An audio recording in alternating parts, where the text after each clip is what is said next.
بسم اللہ الرحمن الرحیم۔ معزز خواتین و حضرات، آج کا ہمارا موضوع ہے قرآن کا مطالعہ۔ ایک صاحب سے ملاقات ہوئی۔ جدید معیار کے مطابق وہ ایک اعلیٰ تعلیم یافتہ انسان ہیں۔ ان کا کمرہ انگریزی کتابوں سے بھرا ہوا تھا۔ گفتگو کے دوران انہوں نے بتایا کہ ان کو مطالعے کا بہت شوق ہے۔ وہ زیادہ تر انگریزی ناول پڑھتے ہیں۔ اسی کے ساتھ وہ سنجیدہ موضوعات پر لکھی ہوئی کتابیں بھی پڑھتے ہیں۔ میں نے ان سے پوچھا کہ آپ نے سینکڑوں ناول اور کتابیں پڑھی ہیں۔ اس مطالعے کے دوران آپ نے بہت سی بامعنی باتیں پڑھی ہوں گی۔ اس قسم کی کوئی ایک مثال بتائیے۔ وہ بہت جوش و خروش کے ساتھ یہ کہتے رہے کہ میں نے ایسی بہت سی باتیں پڑھی ہیں، مگر وہ کوئی ایک بامعنی بات نہ بتا سکے۔ میں نے کئی مثالیں دے کر بتایا کہ بامعنی بات سے میری مراد کیا ہے، مگر اصرار کے باوجود وہ ایسی کوئی ایک بات بھی نہ بتا سکے۔ اس کا سبب کیا ہے؟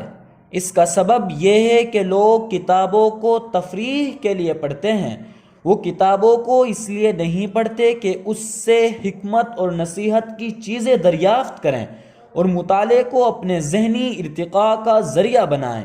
اور جب مطالعے کا مقصد تفریح ہو تو وہ حکمت کے حصول کا ذریعہ کیسے بن جائے گا؟ یہی معاملہ قرآن کا ہے۔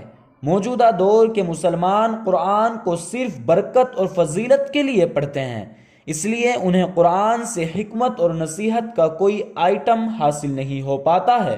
قرآن کا مطالعہ کیا جائے تو اس میں احکام کی آیتیں بہت کم ملیں گی۔ بعض علماء کے مطابق قرآن کی کل آیات 6236 میں سے احکام کی آیتیں صرف 200 ہیں۔ اس کے مقابلے میں ان آیتوں کی تعداد زیادہ ہے جن میں حکمت یا نصیحت کی باتیں ہیں، کیونکہ قرآن کا مقصود یہ ہے کہ انسان کے اندر تفکر اور تدبر کی صلاحیت کو زندہ کیا جائے، تاکہ وہ اپنے آپ کو ایک ارتقاء یافتہ شخصیت کی صورت میں تعمیر کرے۔ وہ ہر تجربے کو اپنے ایمان کی غذا بنا لے۔ وہ ہر کرائسس کو مینیج کر کے اس کو بے اثر کر دے۔ وہ ہر منفی سوچ کو مثبت سوچ میں تبدیل کر لے۔ جزاک اللہ۔